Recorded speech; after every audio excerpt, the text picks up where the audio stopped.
bien, bonjour chers auditeurs, bienvenue sur Radio Médecine Douce pour une nouvelle rencontre Caractère Libre. Alors je vous rappelle que celle-ci elle est disponible à la fois en format vidéo par l'intermédiaire du petit lien que vous trouverez sur la plateforme et évidemment en format audio directement depuis Radio Médecine Douce.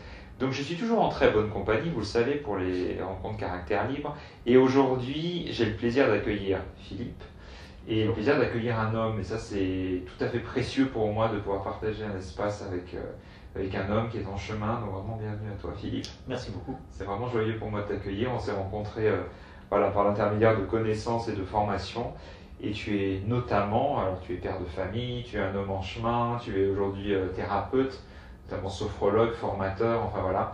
Tu as un parcours de vie aussi absolument passionnant. Et pour te souhaiter la bienvenue, j'aime bien poser cette petite question. On est au début de l'année 2019, là au moment où notre rencontre est diffusée. Quel bilan tu dresses toi de l'année qui est derrière toi et dans quel état d'être tu es pour amorcer Alors, le bilan que je dresse, c'est un bilan d'évolution personnelle. Ouais. C'est-à-dire où je sens que depuis un certain nombre d'années, il y a un chemin qui est en train de se faire, de se parcourir. Sachant que ça n'est qu'une partie du chemin et qu'il y a encore beaucoup à faire. Donc voilà, ça fait quelques années maintenant que je pratique la sophrologie, que je travaille avec différentes méthodes de thérapie. Et voilà, donc cette année, je continue à évoluer dans la pratique, à me former. J'entends que peut-être même en tant que papa et en tant qu'homme et en tant que thérapeute, tu sens que le besoin de réalisation personnelle, il est essentiel et que ça passe évidemment par là. Il devient, je dirais, de plus en plus essentiel. Ouais. Je recherche de plus en plus, j'ai de plus en plus besoin de m'affirmer à ce niveau-là et de m'épanouir à ce niveau-là, en tout cas. Ouais. Il y a de plus en plus de sensibilité, en fait. Je perçois de plus en plus de choses, dont ce besoin d'évolution. Ouais.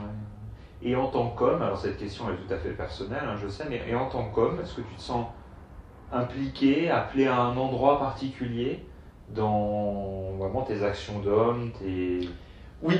Ouais.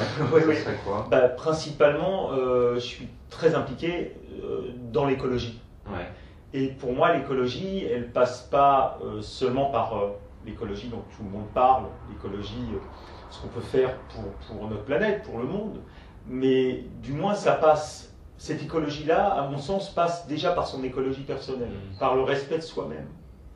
Et que sans respect de soi-même, sans cette écologie personnelle, l'écologie, on va dire, extérieure, n'est pas réalisable. Et ce besoin d'écologie, pour moi, il est aussi de plus en plus précieux. Et il y a vraiment un besoin de se diriger vers ça dans le respect simplement de ce qui n'est pas à nous. Parce que la Terre ne nous appartient pas. Ouais. Et la planète nous ramène à cette urgence-là. Voilà. Donc, toujours partir du principe qu'on nous a prêté quelque chose et qu'on doit le rendre dans un état, je dirais même encore plus propre qu'il n'était avant. Donc, ça, il y a du boulot. Et c'est une question intéressante parce qu'en tout cas, ce qu'on voit dans le domaine thérapeutique, c'est cette, en revanche, non-implication masculine. Oui. C'est pour ça que je pose la question aussi. Et ouais, c'est-à-dire que sur les formations que je vais animer dans une école de sophrologie, il va y avoir 30 élèves. Sur les 30 élèves, quand il y a un homme, on a de la chance. C'est ça. J'interviens dans une clinique psychiatrique également, un hôpital de jour, et pareil, il y a beaucoup plus de femmes qui prennent conscience qu'il faut se prendre en main. Enfin, je l'interprète comme ça en tout cas. C'est un peu comme si l'homme, lui, allait dire « non, même pas mal. Je gère. J'ai besoin de personne, je gère. » Et les femmes, peut-être parce qu'elles donnent la vie, peut-être pour d'autres raisons, je ne sais pas, prennent beaucoup plus conscience du besoin, de la nécessité de prendre soin d'elles, de se révéler en fait. Et ça a toujours été, hein, quand j'ai fait mon école de professeur de yoga, donc il y a de longues années, on était un groupe, je ne me rappelle plus combien on était, on devait être 25, et sur les 25 et encore, c'était je crois une des seules années où il y avait autant d'hommes, et je ne me rappelle plus combien on était, mais il y avait beaucoup moins d'hommes que de femmes qui étaient sur ce chemin-là, quoi. Je te remercie pour la réflexion, parce que c'est vrai que c'est intéressant de souligner qu'en effet, en qualité d'homme, on est quand même attendu aussi à cet endroit-là d'écologie intérieure et du cheminement personnel, et que il y a moins ce réflexe-là, en tout cas, d'y aller, qui est plus une qualité certainement que les femmes portent en elles du fait de leur accès à leur féminin, mais après, encore une fois, c'est une réflexion personnelle. Mais on va s'autoriser à remonter un peu le fil de ton histoire, et on peut le faire. On comprend que tu es professeur de yoga, voilà, j'ai partagé un peu toute la palette avec laquelle tu accompagnes aujourd'hui.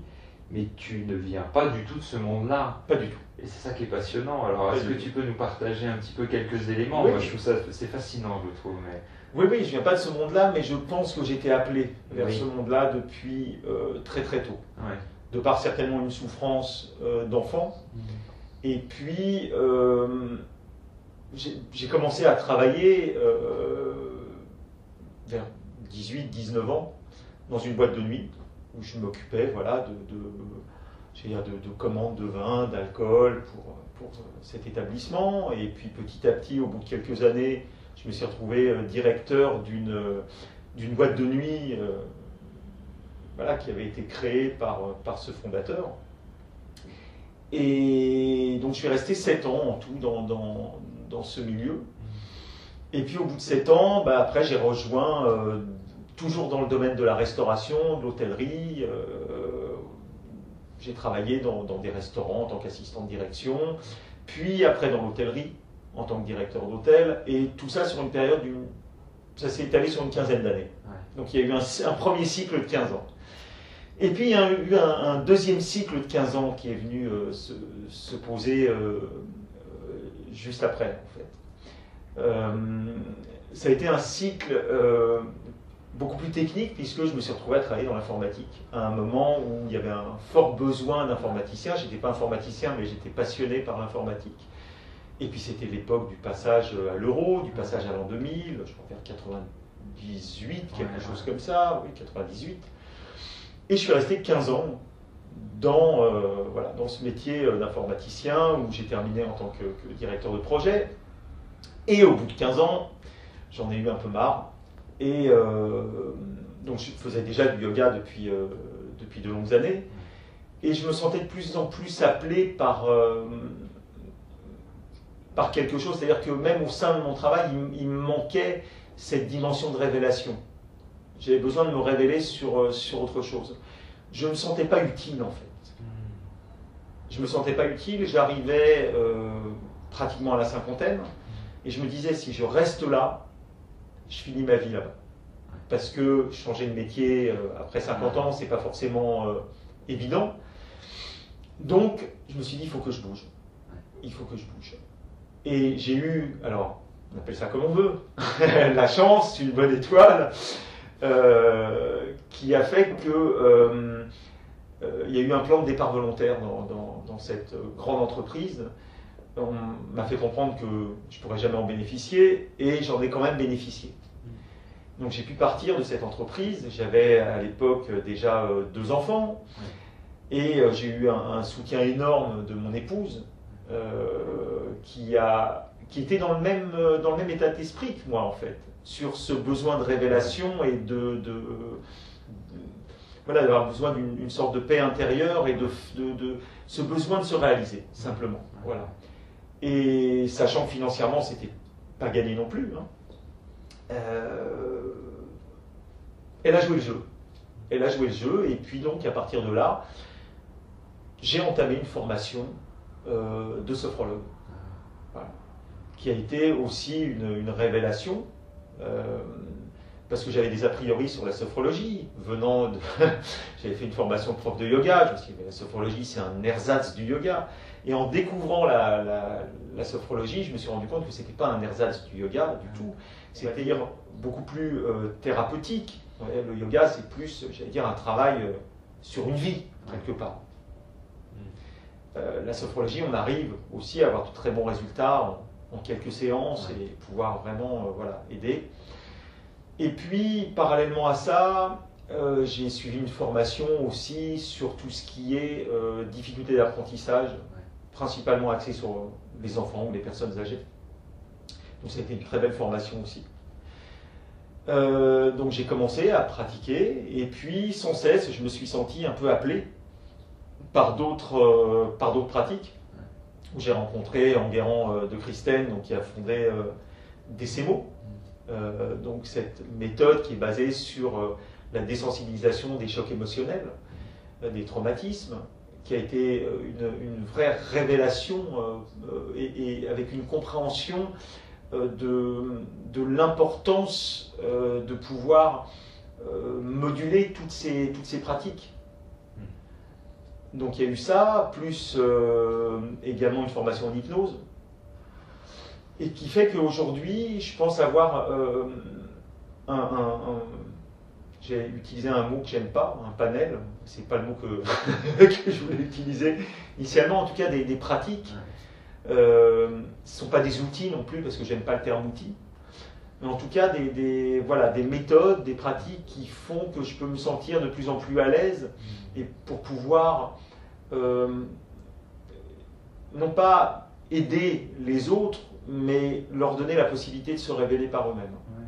Parce que je pense que c'est le travail du thérapeute en fait. Que le thérapeute en lui-même, c'est pas un gourou, c'est pas un sachant, il sait rien de plus que l'autre. Et il en sait même beaucoup moins. Mais c'est simplement de donner cette capacité, c'est comme un accélérateur en fait, un accélérateur de prise de conscience, un révélateur. Je le vois plus comme ça. C'est très intéressant. Donc pouvoir voilà, donner cette impulsion, ou un catalyseur également. Quelque chose qui va permettre de prendre conscience pour se révéler. Parce que tout est en nous. On a déjà tout en nous. Donc c'est voilà, pouvoir se révéler. Et j'ai pas l'intention de m'arrêter là. Tu nous partageais que le yoga, il est venu quand même fonder le début de ton chemin personnel. Tout à fait. Il est arrivé à une période de ta vie comme ça, avec comme une belle synchronicité. Qu'est-ce que c'est vraiment interpellé en toi en fait, à l'époque, j'étais malade. J'avais eu une jeunesse un peu tumultueuse. Et donc j'allais de plus en plus mal. J'allais vraiment pas bien. C'était dans les années 94, quelque chose comme ça. Et je vais voir un ostéo et je lui dis mais vous connaissez pas, voilà, j'aimerais essayer le yoga, vous connaissez personne. Et il se tourne, il prend une carte et il me donne la carte. Et il y avait une prof de yoga qui donnait des cours dans cette salle. J'ai pas dû tarder avant d'appeler cette prof de yoga, qui était élève de Swami Pragyananda, donc un maître qui a fondé son école, qui était rue du Cherche-Midi à Paris. Et donc j'ai commencé à suivre l'enseignement, les cours de cette dame. Et au bout de quelques temps, je ne sais plus, un an, elle me dit « Ah, tu devrais faire la formation de prof ». Je dis non. C'était vraiment pas du tout ce que j'avais envie de faire, mais j'ai intégré quand même l'école pour suivre des cours avec Swami Pragyananda. Et puis au bout de... il s'est passé pas mal d'années, il s'est passé plus de 10 ans aussi, peut-être 15 ans aussi, encore un cycle de 15 ans, je ne sais pas. Ou après avoir voilà, suivi ces cours de yoga,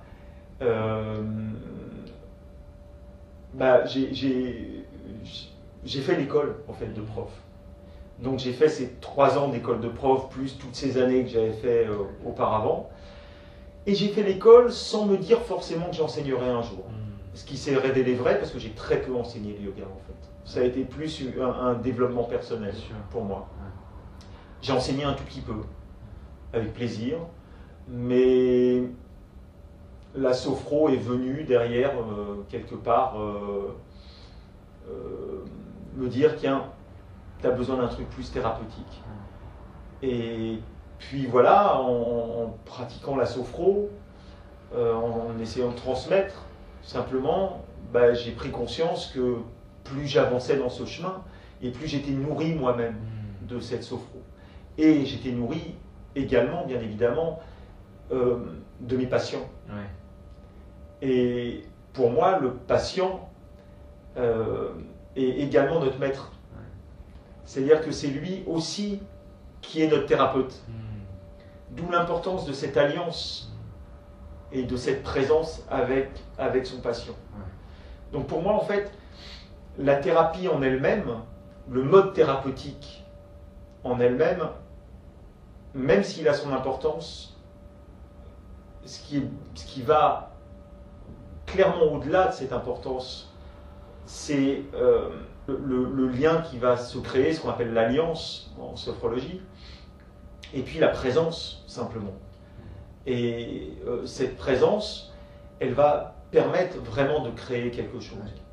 Et de faire qu'on va pouvoir permettre à la personne de se libérer de quelque chose. En étant simplement présent. Et ça ouvre aussi d'autres perspectives, parce qu'on se rend compte que c'est tout un cheminement qu'on doit faire sur nous. Je le vois en famille aussi, parce qu'on a tous quelque part, j'allais dire, nos casseroles, nos difficultés, etc. Et que ça nous permet de prendre conscience de tout ça. De dire, tiens, cette présence, elle n'est pas seulement à l'extérieur, elle doit être chez nous. Et ce qu'on fait le moins aussi, ce qui est complètement aberrant, c'est qu'on porte beaucoup moins de soins à nos proches qu'aux autres. Souvent.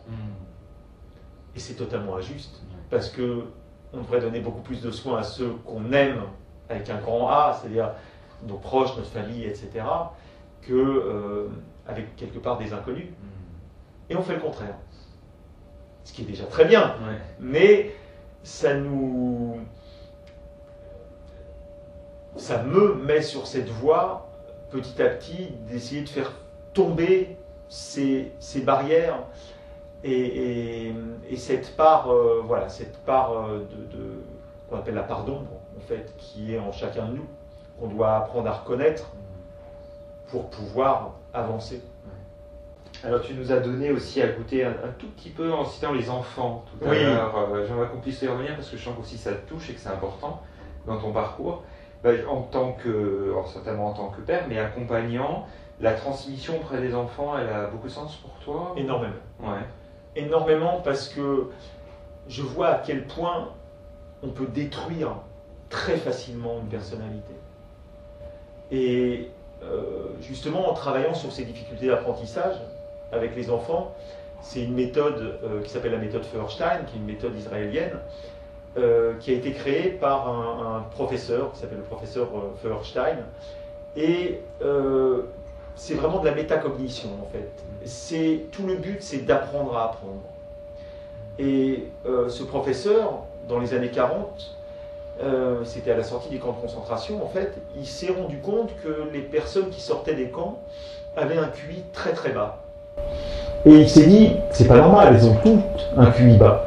Donc ça veut dire que le QI, il est valable à un moment précis, à un moment donné, et qu'en fonction des traumatismes de vie et du fait de ne pas faire fonctionner son cerveau normalement, on perd ce QI. Et il s'est dit, c'est pas un test de QI qu'il faut. Ce qui est important, c'est de mesurer la capacité d'apprentissage d'un individu. C'est-à-dire que cet homme, dans les années 40, il était déjà dans la plasticité cérébrale, la faculté du cerveau à recréer des nouvelles structures neuronales. Ce qui, en fait, est très récent, scientifiquement, a été prouvé scientifiquement. Et pour dire à tel point, c'est que il disait, la génétique n'aura pas le dernier mot. Ça voulait dire, ok, n'importe quelle personne, même le plus débile profond, a une capacité d'apprentissage. Donc, c'est toute une ouverture de champ sur les enfants, de se dire, qu'est-ce qu'on peut amener à ces enfants Et je me suis rendu compte très vite que les enfants qui soi-disant avaient des difficultés d'apprentissage, il y en a qui en ont, bien évidemment, mais très souvent, ce n'est pas des difficultés d'apprentissage qu'ils ont. C'est un manque de confiance en eux, c'est des mots qui ont été posés en disant t'es nul, t'y arriveras jamais, tu sais pas faire, et qui ruinent complètement l'enfant. Et dès qu'on les remet en confiance, déjà on voit le sourire qui arrive, quand ils arrivent à réussir quelque chose. Et cette méthode permet également de leur, c'est-à-dire de leur montrer qu'ils sont toujours dans la réussite. C'est-à-dire on ne leur fait jamais faire quelque chose qu'ils ne peuvent pas réussir. Et on les guide, on va les aider sans qu'ils s'en rendent compte pour qu'ils réussissent. En leur faisant comprendre aussi que ce n'est pas le résultat qui compte, mais leur faire comprendre comment tu es arrivé à ce résultat. Et ça aussi c'est important pour nos enfants. Parce que nos enfants aujourd'hui, ils font plaisir à leurs profs, ils font plaisir à leurs parents, avec des bonnes notes. Mais il faut qu'ils aient le goût de l'apprentissage. Il faut qu'ils aient le goût de l'apprentissage. Et il y a cette aberration du système de notes aussi, qui fait que un enfant qui va faire 40 fautes à sa dictée, on va lui mettre 0. Un enfant qui fait 20 fautes à une dictée, on lui met 0 aussi. Et pourtant, entre le moment où il a fait 40 fautes et le moment où il a fait 20 fautes, il s'est peut-être passé une semaine, un mois, 6 mois, mais il a progressé. Et cette progression, on ne la prend pas en compte. On n'en tient pas compte. On lui met un 0 aussi. Et ça, il n'y a rien de plus déstructurant pour un enfant qui va se dire « mais je donne le meilleur de moi-même et j'ai 0 ». Donc, j'ai été extrêmement touché parce que moi aussi, j'étais un élève pas très brillant. Et du coup, avec des souffrances, etc. Et je pense qu'il y avait quelque chose aussi à réparer de ce côté-là. Et c'est vrai que c'est vraiment un plaisir quand on voit des enfants qui se remettent en confiance. Mais le travail, il n'est pas seulement à faire dans les écoles, il est à faire dans les familles aussi. Enfin, dans les deux sens, dans les écoles, dans les familles, dans toutes les structures, en essayant de faire comprendre qu'un mot peut être un traumatisme. Et que ça se répare. Ça se répare. Ça, c'est plutôt la bonne nouvelle. Et, oui. Et cette méthode, toi, tu la transmets dans des écoles, dans une dynamique individuelle, le petit groupe? Les deux, dans des écoles et également en groupe. Enfin, en groupe. C'est pas exactement en groupe. On peut éventuellement transmettre lors de formation des informations liées à cette méthode. Mais en règle générale, cette méthode se pratique en individu. D'accord. Il y a vraiment besoin d'avoir un mode relationnel très proche. Voilà, le mode relationnel est important. Et puis voilà, ça passe aussi par une posture, la posture de l'enfant devant sa feuille, la façon dont il tient son crayon. Le fait de tenir un crayon peut être extrêmement fatigant pour un enfant. Parce que s'il est stressé, qu'il serre très fort son crayon, il va créer des tensions dans tout le corps. Donc tout ça, c'est à travailler. Et c'est passionnant, parce que c'est extrêmement complémentaire avec ma pratique de sophrologue, voire de praticien des CEMO, où quand il y a des traumas, ça agit directement sur l'apprentissage aussi. Donc c'est vraiment cette mixité de techniques, de pratiques qui permet cette richesse. Tu évoquais l'importance là de la présence, de nouveau, qui était essentielle, quel que soit le mode de transmission, le public, que ce soit un enfant ou un patient ou même notre conjoint, notre conjointe. Qu'est-ce que toi tu m'évoquais un peu plus hors antenne tout à l'heure sur cette prise de conscience que ce qui fonde vraiment aussi l'accompagnement et la relation, c'est la présence. C'est vraiment et que on peut y ajouter aussi plein de choses, mais que c'est vraiment être là et se donner les moyens d'être là, c'est ça qui permet vraiment. Absolument. C'est-à-dire vraiment, je me suis longtemps posé la question de savoir si c'est quelque chose qui se travaillait, comme la bienveillance, comme l'empathie. Et j'en suis pas du tout persuadé. Je pense qu'on peut peut-être essayer de faire émerger un peu plus ce potentiel qu'on a certainement tous en nous. Mais la nécessité de cette présence, elle est automatique dans notre métier. Si on n'est pas présent, on n'est pas là, simplement. Et je dirais que soit on est présent, soit on ne l'est pas. Il n'y a pas de demi-mesure. Et les patients qu'on reçoit, ils sont en demande de quoi en fait? Ils sont en demande d'écoute. Ils sont souvent pas écoutés chez eux. Ils ne sont pas écoutés au travail. Donc, quand ils viennent chez nous, ils ont besoin d'une écoute, simplement. De se dire, tiens, ben, il y a quelqu'un qui m'écoute, qui m'entend, qui entend ma souffrance. Et déjà, dans ce mode de relation, il se passe un truc, quoi. Vraiment, quand il y a une écoute. C'est aussi le petit enfant intérieur qui est... Bien évidemment, c'est cet enfant intérieur avec lequel on discute parfois. Et puis ça passe par la respiration.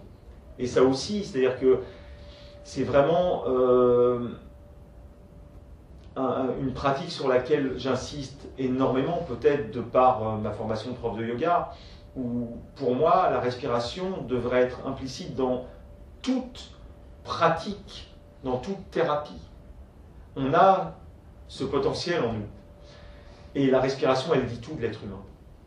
Et quand on arrive à libérer cette respiration, puisque Françoise Mézières, donc, qui était kiné, qui a créé donc, la méthode Mézières, disait la respiration ne s'éduque pas, elle se libère. Donc c'est aussi travailler sur cette libération de la respiration, en expliquant comment ça fonctionne et comment elle peut agir sur la détente, parce que tout ça c'est très physiologique, il n'y a pas de magie derrière. Quand on évoque voilà, le système, ce qu'on appelle le système nerveux autonome, expliquer comment ça fonctionne, comment je peux arriver à me détendre rien que par la respiration, à éclaircir mes idées, mon cerveau rien que par la respiration. Donc c'est vraiment voilà, une pratique que j'utilise beaucoup. Je fais de la formation sur la respiration également et c'est tout simplement par moments magiques parce que je ne laisse jamais partir un patient la première séance en fait sans avoir fait de la respiration avec lui ou avec elle. Et quand ce patient part et revient une semaine plus tard ou voilà, très souvent il y a déjà un changement qui est initié. En disant tiens, ah ben je dors mieux, je me sens plus détendu. Rien qu'en travaillant sur sa respiration. C'est tout simple. Ouais. Comme je dis, on l'a toujours avec nous, c'est dommage de s'en priver. Mais on n'apprend pas à respirer à l'école. Oui. Oui, en tant qu'accompagnant aujourd'hui, donc tu nous as parlé de sophrologie, d'hypnose, des CMO, tout ça. Comment est-ce que quelqu'un qui te contacte, est-ce qu'il te contacte dans une visée sophro, hypnose ou bien est-ce qu'il vient déjà rencontrer Philippe et toi tu pioches? Comment est-ce que aujourd'hui tu abordes C'est très intéressant comme question. Ouais. Parce que très souvent on a des patients qui viennent sonner à la porte en disant ah, j'aimerais bien faire de l'hypnose, j'aimerais bien faire de la sophro. Et puis en faisant l'anamnèse, donc on va dire quand on récupère toutes les informations concernant notre patient, j'y passe pas mal de temps, j'y passe 3/4 d'heure à poser des questions, à apprendre à connaître la personne. Et puis à définir peut-être, tiens, est-ce qu'il y a des traumatismes, est-ce qu'il y a eu des accidents, des parcours de vie, etc. Et à ce moment-là, on dit, tiens, on va se pencher plutôt vers... j'aurais envie d'aller plutôt vers ça, comme pratique. C'est-à-dire que ma façon de fonctionner, c'est que je ne sais jamais ce que je vais faire, et même d'une séance sur l'autre. Je ne sais pas. C'est-à-dire que le patient rentre dans mon cabinet, et en fonction, voilà, on discute, on commence à parler tous les deux, et puis, voilà, et je vais placer à ce moment-là la pratique qui me semble la plus juste. Et parfois, je passe de l'une à l'autre. Ça peut être du DCMO, de l'hypnose, s'il y en a une avec laquelle j'ai un peu plus de mal à un moment, où je vois que ça ne prend pas.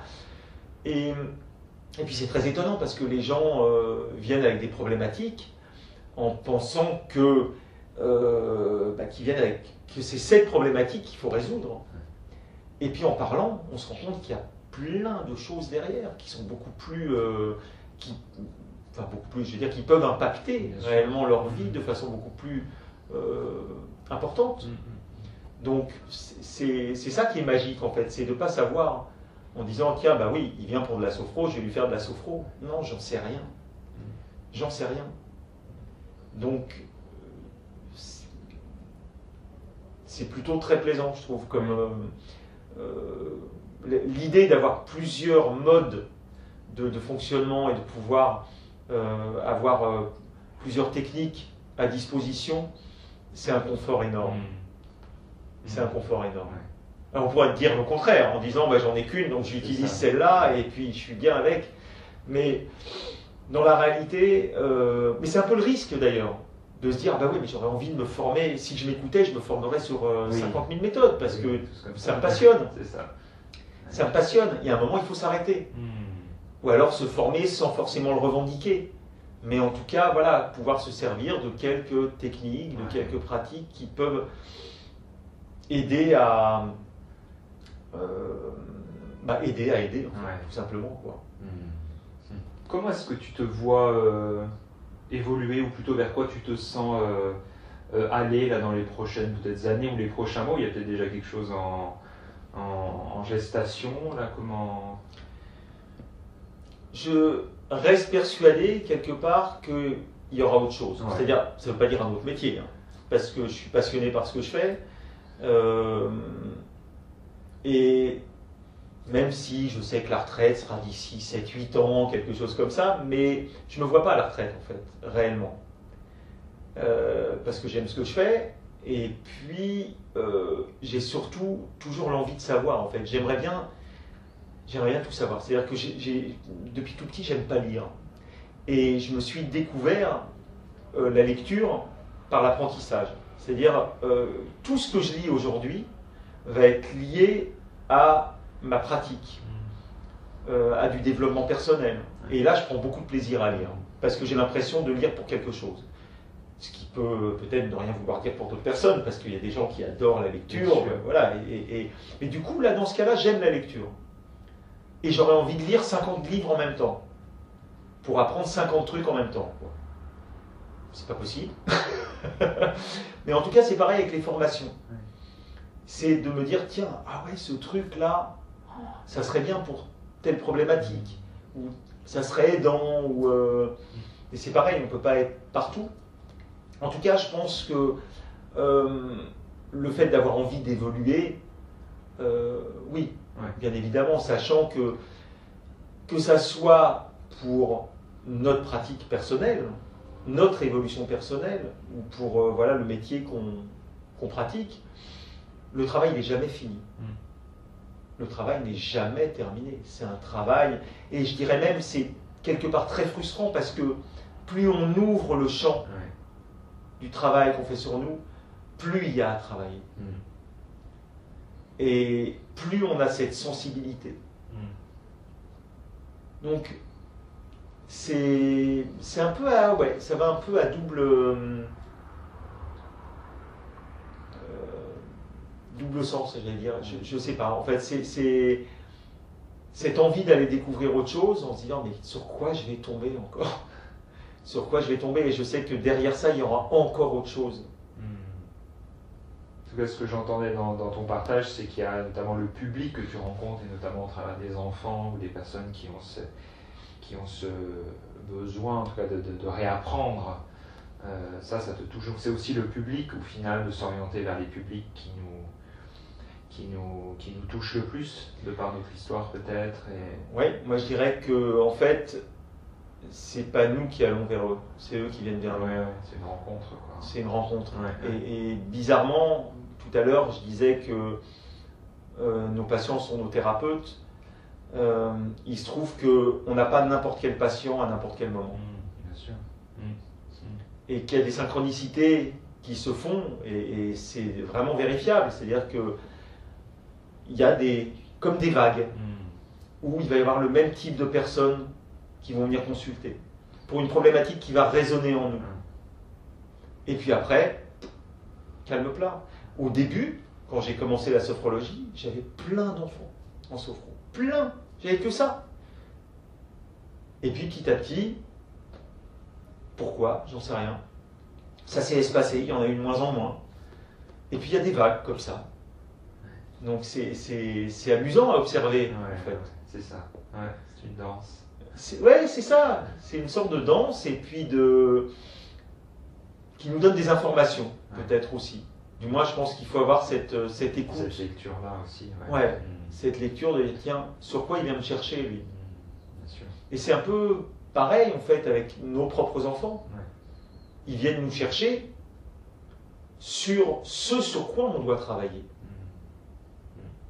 Ouais, toute relation est passionnante. Hein, et quel qu'en soit le contexte, je crois que la révélation révèle vraiment une capacité d'aimer, d'être et de. Et c'est tout un travail, voilà, un travail qui est jamais terminé, quoi. Et tu évoquais vraiment, tu as beaucoup insisté sur le fait qu'en étant thérapeute, le cheminement personnel, évidemment, était essentiel. C'est pas négociable. Non, c'est sûr. C'est pas négociable. Je veux bien le rappeler. C'est pas négociable. Et en sophrologie, il y a un point très important qui est évoqué, c'est la notion de valeur. Ouais. Et cette notion de valeur, elle est à mon sens fondamentale. Et c'est un peu pour ça, voilà, qu'on perd ses repères même dans la société. Et de se dire, quelles sont mes valeurs? Quel est mon moteur? Ce qui n'est pas négociable. Et quand on n'est pas en accord avec ces valeurs, il y a forcément un dysfonctionnement qui se met en place. Parce qu'on ne peut pas fonctionner en faisant quelque chose toute la journée qui va totalement à l'encontre de nos valeurs. Et pour ça, je donne souvent un exemple comme ça, parce que parfois, c'est pas très parlant pour certaines personnes. Je leur dis, imaginez que votre valeur, ça soit l'éthique, et que vous travaillez chez Monsanto. Tous les matins, vous vous levez pour aller travailler chez Monsanto, et vous avez besoin de travailler. Ce qui est tout à fait, il n'y a pas de jugement par rapport au fait d'aller travailler là-bas. C'est simplement de se dire, je me lève pour aller travailler dans une boîte Monsanto, et ma valeur, c'est l'éthique. Est-ce que fondamentalement, je peux être épanoui dans ma vie? Je pense pas. Je pense pas. Parce que justement, je ne suis pas en accord avec mes valeurs. Et quand on parle de valeurs à nos patients, très souvent, ils sont là, ils réfléchissent, et c'est pas un truc qui... Voilà, il y a une réflexion derrière ça. Oui, encore une fois, c'est pas transmis nécessairement. Non, et puis il n'y a pas cette question ne s'est pas posée quelque part. Et dès qu'elle se pose, et ben je me rends compte que je fais ça depuis X années, ou alors que je suis avec telle personne depuis X années et que ça va totalement à l'encontre de mes valeurs. C'est très très intéressant. C'est vrai que ça semble évident et en même temps, on passe souvent à côté de ces vraies thématiques pour le coup. Bien sûr. Merci Philippe. Merci beaucoup. C'était vraiment un plaisir de t'accueillir ici et il y a quelque chose qui me dit que cette entrevue elle est très pédagogique aussi, elle transmet des éléments assez concrets et beaucoup aimé les parallèles qu'on a fait avec ton histoire et tu es très clair dans ta manière de t'exprimer, donc merci d'avoir je te remercie de m'avoir reçu. Merci. Et puis je vais indiquer aux auditeurs évidemment ton site internet, donc on y retrouve de manière assez claire aussi tout ce que tu proposes. Et puis donc tu es dans la région de Paris toi, hein. Je suis à Montreuil, dans le 93. Et voilà, j'invite les auditeurs à prendre contact avec toi si ça fait sens. Et moi, j'ai été très touché par ce que tu partageais sur le réapprentissage, en tout cas. Je pense qu'on pourrait même dédier une interview à part entière là-dessus. Je trouve que c'est vraiment passionnant et toujours très touchant de voir que ça a été pensé il y a déjà de nombreuses décennies dans un contexte en plus très particulier. Donc, est-ce que tu as un petit mot de la fin, peut-être? Simplement, je te remercie de m'avoir reçu. Et puis, j'étais très, très content de partager avec toi sur ce chemin. En tout cas, chers auditeurs, Merci d'avoir passé ce moment avec nous. Et puis au plaisir de vous retrouver prochainement pour une nouvelle entrevue Caractère Libre.